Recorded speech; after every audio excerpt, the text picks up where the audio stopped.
It's your Assembly Member Chantel Jackson, the People's Social Worker, and Assembly Member Jessica González-Rojas, also known as JGR. JGR. From Queens. From Queens. Y'all to sabe. Yes. And we're so excited to be here again. We're going to be putting on some makeup. Yes. We're going to be talking about the end of year, the beginning of session. The beginning of session. Woo, we're almost here. I have so much to say, Jessica. Yes. But the first thing I want to say is, how are you? How are you feeling? I am feeling, it's been a tough couple months. I think after the election, and we're going to start putting on makeup as we talk, same. and I'm going to clip back my hair. Look at you prepared. Yeah, I was just feeling so disappointed about the outcome of the election, and it's been, disheartening to see the rhetoric out there. Right. But, you and I were on a class recently. We were guest speakers in a class, and in the class, I think I had more of a doom and gloom energy. It was with our former colleague, Assembly Member Matilde Frontis, and she asked us our thoughts about the future, and I think I had more sort of dark, energy, because I was just really, really worried about our immigrant communities, our, trans and LGBT populations, and, vulnerable people. And you reminded us that God is good. God is good. God all is the time. good. I woke up the next day after the election realizing, like, God is still on the throne. So, and for me, coming from African descent, our people have seen worse than what we are experiencing today. And I remember that all the laws that we put in place to protect people means that there was a time when those laws didn't even exist. Yeah, so we've seen darker days, and so for me, I was still optimistic about what's possible and what we are here to do. I just know that we're going to fight harder, fight longer, and fight stronger. Yep. That's been my outlook. Yep. So I gave myself maybe like 20 minutes to be upset because we worked so hard. I gave myself maybe 20 minutes to be upset, and then after that I was like, okay, well, what work do we need to do to ensure that people are safe, especially here in the state of New York? Yep.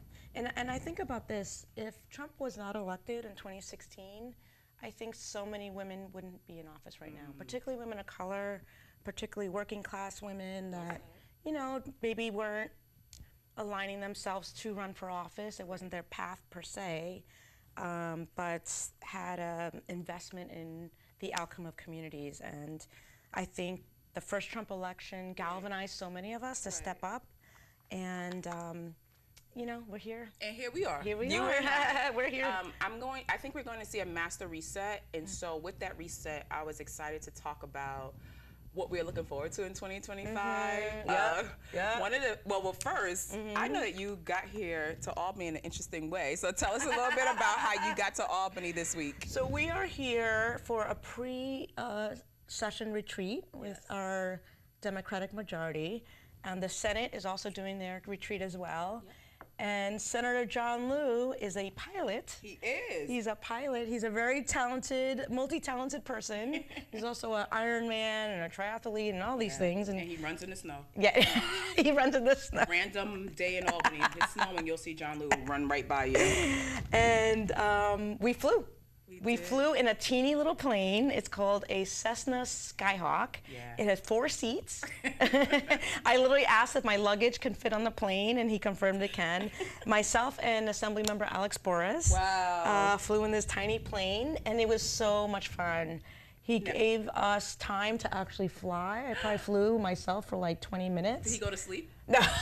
He was definitely instructing me. Okay, but he said I was so good he could take a nap while I was flying. Yeah, he threatened to do that to me, and I was scared. Like, no one's napping. But it was really, really fun and just very peaceful, actually. Really? Yeah, it was beautiful. It was a beautiful day. You could see the sun, the whole horizon. Any turbulence?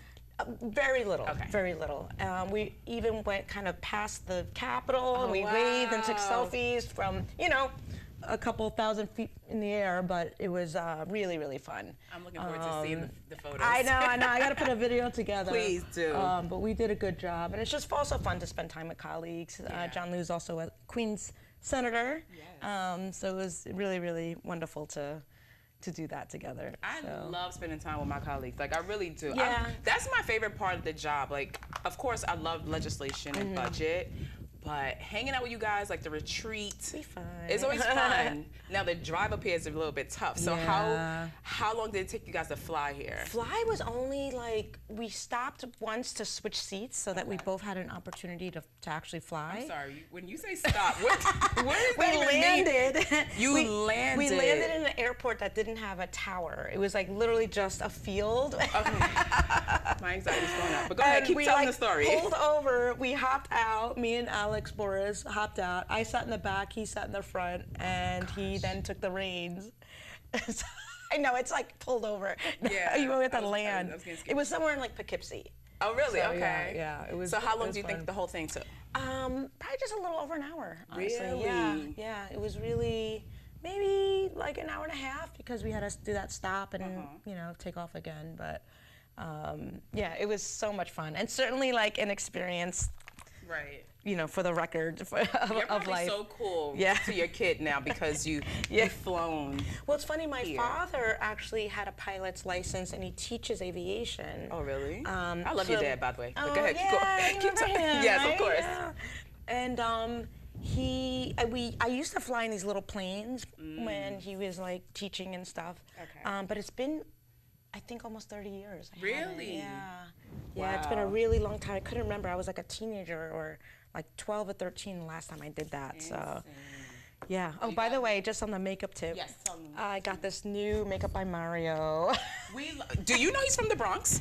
What? Makeup by Mario is from the Bronx. A Bronx I learned local. that. This is pink peony. Yes. And it's like a cream blush. And I was trying to save it for our time together, but I had to break into it. So What perfect it's time. a I can't wait to really see you pretty apply color, it. Look at that. So a little, you know. Our Bronx guy is making us proud. He has his whole line, but Ooh, that's lipsticks. good. And Yes. Doesn't he have a lipstick called the Bronx or something? I think so, but Yeah. I'm so proud of him. I can't wait to the day we can award him with something. Ooh, that would be fun. Like I really want to like shine a light on him. Oh my gosh. Well, So you would proud be of the him. perfect person to honor him. Well, if this gets to him, Makeup by Mario, Yeah. we are looking for you, and we would love to honor you and give you your flowers. And anyone who doesn't know, Makeup by Mario is a famous makeup artist, also a brand. He created his own brand. Person of color. Person of color, yeah. So From the Bronx. From the Bronx.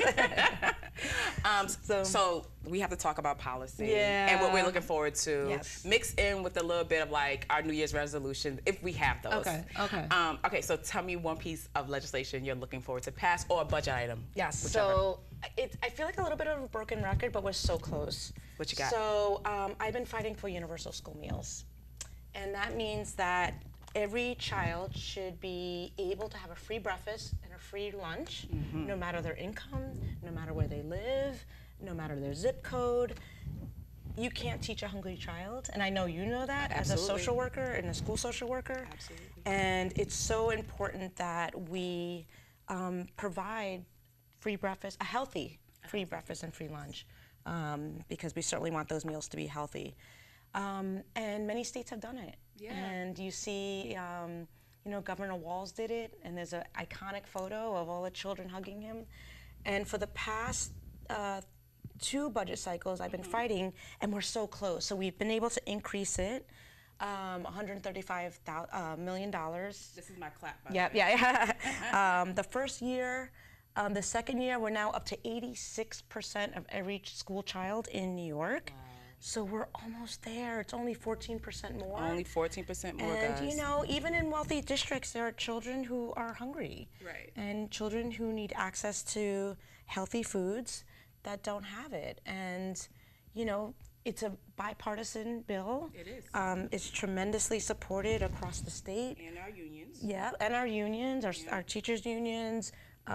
We have food advocacy organization, parent advocacy organizations. Senator Hinchy carries the bill with me. So we're really close. And, you know, I know it's going to be a tough year with our budget because we're going to probably lose a lot of federal funding.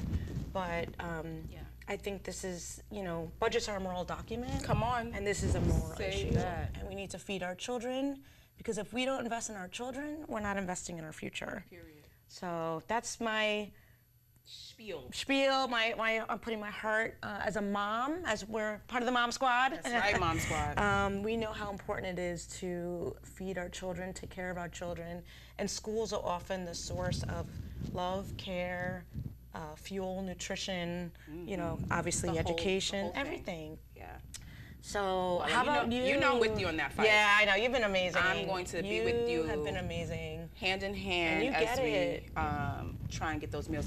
And the weird thing is that in New York City, sometimes I think with my city brain and not my state brain. Yep. And I do this thing like, oh, well, New York City has it, so we have it. It's exactly. like, no. Yep. Every part of New York State is not New York City. Exactly. And the law is so important so it can impact everyone, not just our city kids. Exactly. And that's something important because we're representatives for the whole state. We are represented for the whole state. state. And when, you know, we're always centering the city. Yes. But because that's our districts and where we live and represent. But certainly, you know, anything we advocate for, we have to think about all children in the state.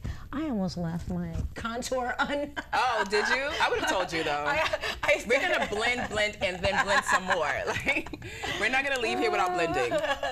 Okay, so how about you, Chantel? So what are you it's excited not my about? bill, but I'm championing it all the way. It's the Family Miranda Rights Act. Yes, dealing it's a great with CPS and ACS, and making sure that when they are interacting with families, that families get to know their rights. Yeah. And this is so important to me because there's a few things. One, I have my own case of ACS with my son, who you know and love, TJ. Oh, baby and I, as a licensed social worker, he's the chair of the baby caucus. Chair of the baby caucus. I, as a licensed social worker, know how to advocate for myself. Yeah. I, as an assembly member, know how to advocate for myself. But I always think about the families who don't speak English as their first language. Absolutely. Families who may not have the life experience that I've had. Yeah. And they're going up against a system that feels like police. Right? And so when you interact with a family, they should know what they are required to do versus what you recommend them to do, and not feel like they have to do things because you told them to. They need to know clearly what their rights are. Dealing with ACS is a scary thing. I mean, it's scary. Potentially losing your children could be and for me, rock your life. And for me, because I'm like Scrappy from Harlem and the Bronx, they like. The ACS worker made a threat to me, and I knew exactly what to do with that. To take away my child, the threat to take away my child. I knew what to do with that. Some parents will just give in because they don't know. They're fearful. And so it's so important. They don't know their rights. They don't know their rights. And so that's why I'm pushing and advocating for that bill. It's not mine, but it's a bill that I strongly believe in. I think that every parent should have their rights known and said to them in advance. Exactly. So you can tell people when they're overstepping. Right? Yep. We have Miranda rights. Yeah. When police interact with someone, with a suspect, they read them their rights, and I think that parents should get the same thing. So what's the opposition to that? Girl. I mean, it just seems like... It seems like, right?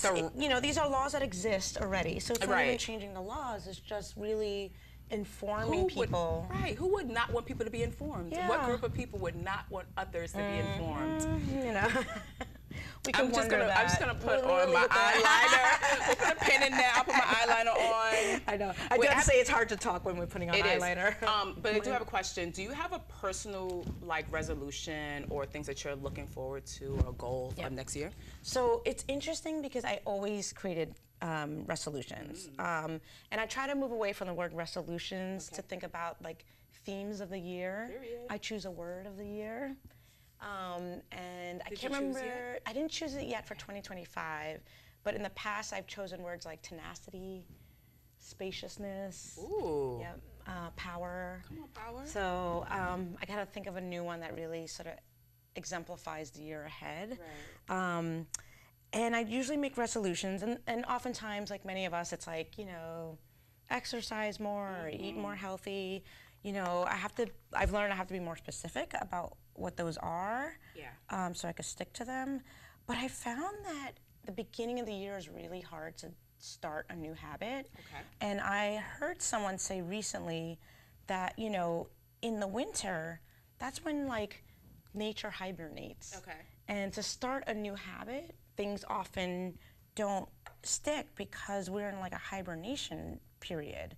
So I've tended to move towards really ramping up my goals in the spring. Ooh, okay. Yeah. So I might still like outline some of them, but I think I'm not going to be hard on myself because, you know, they always joke like, you know, all those new gym memberships end up being, you know, dropped and not fulfilled by, you know, February 15th.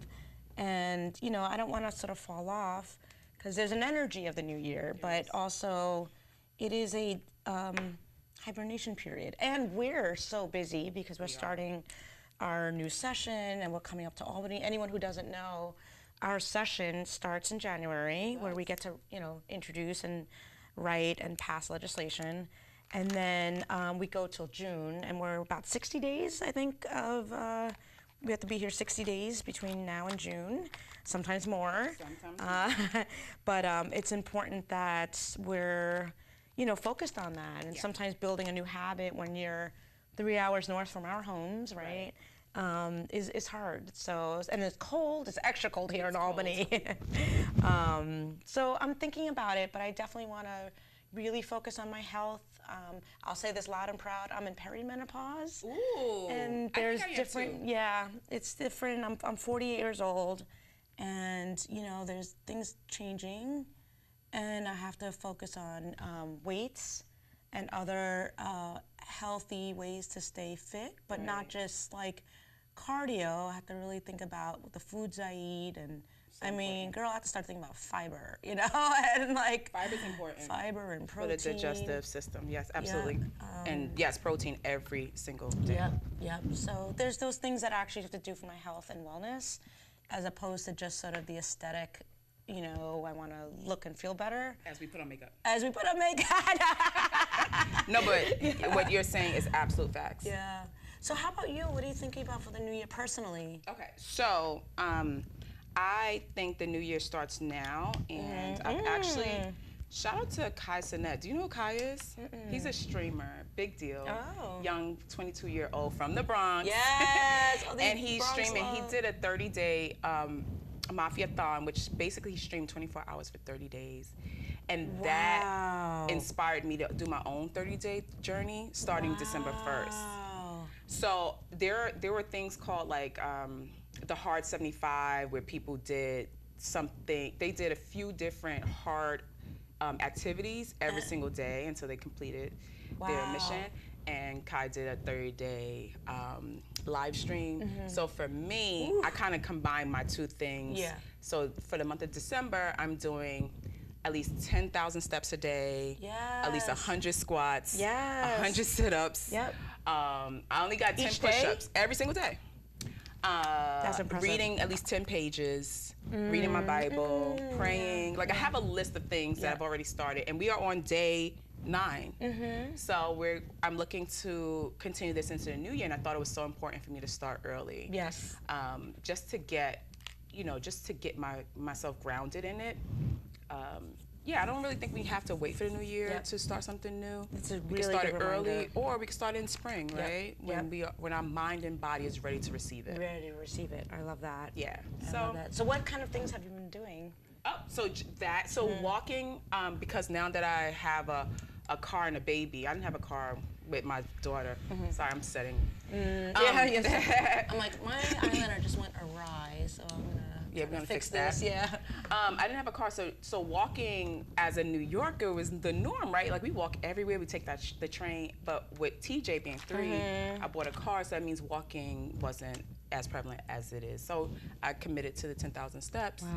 I may do it in the gym. I may go outside. It really depends on what the weather is doing, what I'm doing. And just getting it in. Like I might be in the elevator doing squats. So hoping that the elevator door doesn't open before I finish. Mid-squat. Right, mid-squat. I'm not doing anything weird, I swear. Listen, you can inspire others. Like that's, you know, we sometimes stay in the same hotel, and sometimes we catch each other in the gym, bring each other on. And I gotta fix this. Okay. So as she fixes, so the gym is so important. I think. You know, I gave up my gym membership during COVID because they want us to like work out with a mask on, and I just couldn't do it. That's hard. It's hard to breathe. So so I started working out at home and outside, and I think we have to continue that. The Bronx is the unhealthiest county of all the counties in the state of New York, and so I spend a lot of time, like my budget, I allocate money towards fitness classes. I do like step aerobics. Oh, that's amazing. I've seen you do that. Yeah, it's fun. Hip hop step aerobics. Chantal on social media, she does so much health and wellness stuff for her community. I do it for my community, but I do it for myself because, honey, I put on all the weight that I lost with TJ. And that came from my emotional eating, right? Not taking care of my health and my mental wellness. And so now I want to get it back down, get it off of me. Never see it again. And so I'm recommitted. And it's a journey. It's a journey. It's a journey. It is 100% a journey. So some days are really good and other days are not. And that's a part of life. So. And how do you integrate it when you're here? Like, oh my gosh, when we're here it's so difficult. But we do have a gym, so I utilize the gym. I utilize our hotel gym. Walking up the stairs as opposed to taking the elevator. It's just the small things that we can incorporate, you know? And this is a bonus for the viewers. Are we going to see TJ again next year? Oh my God, TJ, the chair of the baby caucus is here now. Yes. And you will see him, I don't want to say daily, but regularly. I just have to say how special it's been to be among so many moms. Oh, right. In the Assembly and the Senate. Yes. And, you know, it really takes mothers to run, to win, to be in these positions. This is really funny looking, by the way. In order to really fight for the policies that impact families. We give a different perspective than the fathers and the dads and the men. We are usually the people who run the households, who manage the budget of the household, who take care of the children regularly. And so when we come in, we create policy and budget, we have a different lens that we're coming in. That's why it's so important for all of us to be a part of this conversation. Exactly. Mothers we need the men and fathers, for sure, we absolutely need the men. But I think as moms, we're just juggling so much. And we started a mom squad, I think last year, 2 years ago, and it's been wonderful to be able to fight for issues that impact our children and families. You are looking beat. So let me just say, once the spray goes on, that means I'm done. I'm just going to set this in. I think once I take this. I don't know, where are you at? Let's see. Okay, wait, let's see. Blush. Okay. Yes, blush. I know. I'm heavy on the blush. No, it's good. It's good stuff. I think I need one of those fans. You want here? Okay. Get in there. My eyeliner is playing me, but did I? You did, and you accomplished the goal. Let me look at Jessica's really good at eyes. I'm struggling with my eyes, but we'll get always it look together. beautiful. And so I think we're done. And so this was always fun. This is always fun. Yeah, thank you. It's just wonderful to chit chat, hear about your goals. We're gonna fight for the Miranda rights. We're gonna fight for universal school meals. We're gonna take care of each other. We're gonna take care of each other and our children. And our children and our families. And our district. And our district, our beloved district. Our beloved New York. I'm Assembly Member Chantal Jackson, the People's Social Worker. And Jessica González-Rojas, representative from Queens, JGR. And thank you so much for joining us. Bye.